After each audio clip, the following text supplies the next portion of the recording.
Fernando, tudo bem por aí? Como você está? Tudo bom, Thalita? Aqui tudo tranquilo. O Brasil voltando, vamos dizer assim, a um clima mais ou menos normal, né? Não temos ciclones essa semana, não temos gente passando muito frio, nem muito calor, ou seja, voltamos aos nossos problemas normais. Inclusive com o Congresso retomando atividades amanhã, né? Daí sim, volta tudo ao normal mesmo. Mas eu queria começar conversando com você sobre essa fala de Tarcísio, governador de São Paulo.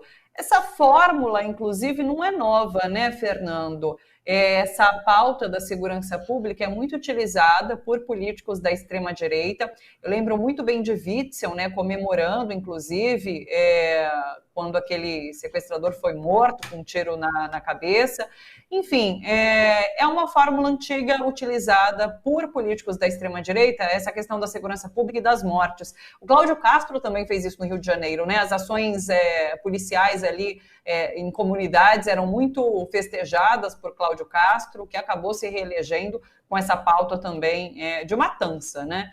Como que você vê essa situação agora em São Paulo, no estado de São Paulo?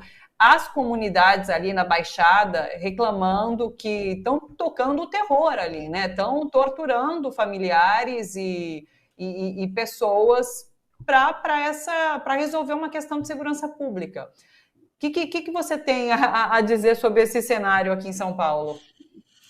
É muito preocupante, Thalita. É preocupante a gente ver São Paulo cair na parte mais baixa desse discurso de violência urbana, né? Porque esse é um discurso que ele explica a si mesmo, né? Então, a polícia comete atos de violência, a comunidade se indigna, se revolta, aí a polícia ataca a comunidade por conta dessa revolta e se inicia um ciclo que não termina nunca e que você sempre vai matar mais gente e fica muito difícil de você conseguir desmascarar efetivamente se aquelas mortes estão sendo feitas por conta de uma ação pensada, organizada, estruturada, de inteligência, de segurança pública, ou se aquilo ali é fruto de rusgas individuais, de tentativas de tomada de poder por grupos milicianos, né? E o efeito sobre a população, especialmente a população branca e rica, é o mesmo. Esse discurso do Tarcísio é o discurso que acalma as populações brancas e ricas no Rio de Janeiro e em São Paulo. Quer dizer, ver corpos de pessoas negras estiradas no chão, ensanguentado, dá uma sensação de segurança para as pessoas brancas e ricas. E é para eles que Tarcísio fala. Infelizmente, nós chegamos a uma situação em São Paulo, e veja, nós estamos recém no sétimo mês do governo Tarcísio. Me parece que essa vai ser a tônica em São Paulo. Quer dizer, São Paulo deve se tornar novamente um dos estados em que vai se matar mais gente, que vai se esconder essa disputa política, que vai se utilizar a morte e a violência nas comunidades como discursos de reeleição. Tarcísio, apesar de não ter esse discurso bolsonarista mais estridente, ele pega o que há de pior no discurso bolsonarista, que é esconder uma ideia de higienização social através de um racismo institucional e uma violência estabelecida, como se aquilo fosse por motivo de justificativa de segurança, né? E aí ele convence as elites, convence uma classe média amedrontada e cala a população mais pobre na base da violência e da morte. Infelizmente, me parece que esse é o caminho que Tarcísio vai trilhar até 2026. E não causa indignação, né? Suficiente para que esse cenário, esse discurso se transforme. E não só o discurso, né? Mas a política em si. Porque isso há uma naturalização em relação a essas operações, seja em São Paulo, seja no Rio de Janeiro, não? Não, causa indignação, mas a indignação é causada aos invisíveis, né? Aquelas pessoas que não têm voz, que não têm participação, que ninguém vai ouvir, que a Rede Globo não vai fazer uma entrevista, que a revista Veja não vai publicar, que não vai aparecer num jornal de final de dia em algum lugar. Essas pessoas elas podem se indignar, porque se elas se indignarem muito, ainda vão ser mortas, como demonstra muito claramente aí a polícia, ou vão ser torturadas e depois o caso de denúncia de tortura vai ser banalizado, como aconteceu pelo secretário de Segurança segurança numa fala horrorosa ali adiante. Agora, não só não causa incomodação, como na realidade foi a causa da eleição de Tarcísio.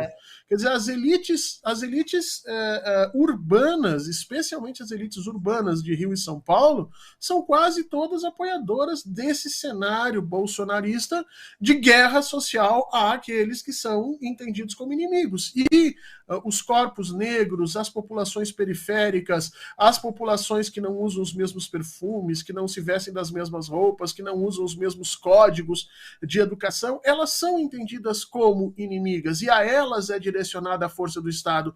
O que apavora é você ter uma estrutura de polícia que é das maiores do Brasil, se não a maior, que é a PM de São Paulo, de repente agora organizada e instrumentalizada por um projeto higienista. Ou seja, vamos matar sim. E o discurso do Tarcísio ele é o suprassumo da hipocrisia. Quer dizer, nós não queremos o confronto. Quem não quer o confronto não vai para dentro de uma comunidade e mata 8 pessoas porque um assassinato ocorreu na polícia. Na realidade, Thalita, o modus operandi, a forma de operar da polícia é igual há décadas. Os policiais têm um código interno em que cada policial morto, a comunidade responde com 10, 12, 15 mortos do lado deles. Isso você pode mapear, tem estudos mostrando isso desde a década de 90. Só que antes, Thalita, lá na década de 90, início dos anos 2000, isso era vergonhoso. Então os policiais faziam isso de forma um pouco, né, escondida. Agora não. Agora Tarcísio transforma isso em discurso político de campanha. E aqueles que estão mortos não falam, aqueles que são os próximos a morrer estão com medo, e as pessoas brancas que podem modificar estão achando tudo isso muito bom e muito bonito.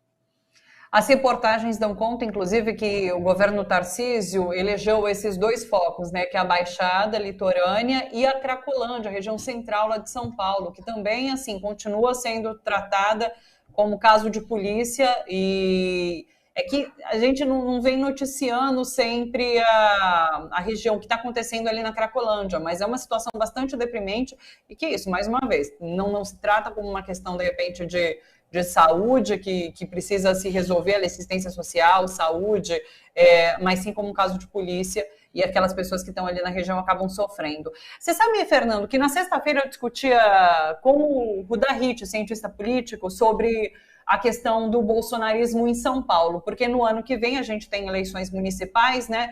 E Ricardo Nunes ainda discute se vai querer o apoio de Bolsonaro ou não, justamente por conta do público, né? De São Paulo capital, que entende-se como um tanto quanto centro-esquerda e não tão à direita. E por isso talvez o apoio de Bolsonaro não seria bem-vindo a Ricardo Nunes aqui na capital paulista. Eu queria te ouvir sobre isso, e também há uma avaliação de que Bolsonaro vai saber qual é o seu capital político e a sua força eleitoral a partir do ano que vem, de fato, né, com as eleições municipais. Você acredita nisso também? A composição do xadrez político de São Paulo ela sempre foi complicada. Quer dizer, a capital, São Paulo, ela tem uma história de ser, obviamente, por ser capital, a entrada e saída de saberes, de pessoas de capitais, né, dinheiro, indústria, ela movimenta muito as formas de pensamento. O capital paulista acaba se tornando efetivamente um polo de novidades, de questionamentos, e, portanto, ela tende a ser mais centro-esquerda, mas há outras áreas também, como o próprio ABC, em que você tem essa possibilidade, né? Já o interior paulista é extremamente conservador. Então, o PSDB sempre soube manobrar muito bem esses caminhos, né? E sempre soube trabalhar com um apoio muito forte no interior e ganhar as eleições na capital com o apoio dessa burguesia amedrontada que tem algum tipo de controle. Efetivamente, o plano para os próximos governos de São Paulo segue sendo o mesmo, e Bolsonaro vai precisar se reposicionar. Hoje não tem como a gente medir o tamanho do poder político ainda de São Paulo, de Bolsonaro em São Paulo, porque há uma degradação muito grande do capital político dele, novas informações e novos processos estão sendo gerenciados, estão sendo mostrados a toda hora. Quer dizer, efetivamente não se sabe se Bolsonaro é um auxílio ou um tiro no pé. Então convém se esperar ele. Agora, com certeza, para ele, essa é uma facada nas costas, porque ele imaginava um apoio incondicional de todos aqueles que ele julga terem sido eleitos por conta dele, porque Bolsonaro acha que Tarcísio só foi eleito por conta dele, assim como todos os outros do partido. Então, esse jogo, né, de aproximação e afastamento que parece lógico na cabeça dos candidatos de São Paulo é entendido como uma traição por Jair Bolsonaro e seus filhos. E aí, esse é o grande problema, porque se Bolsonaro efetivamente tiver poder político ainda, e se isso puder ser medido em 2024, essas pessoas que estão fazendo esse jogo, elas vão pagar sim com a vingança, que já sabemos que não é normal, né? Não é uma coisa muito normal pelo lado bolsonarista. Ele vai querer se vingar desse tipo de posição.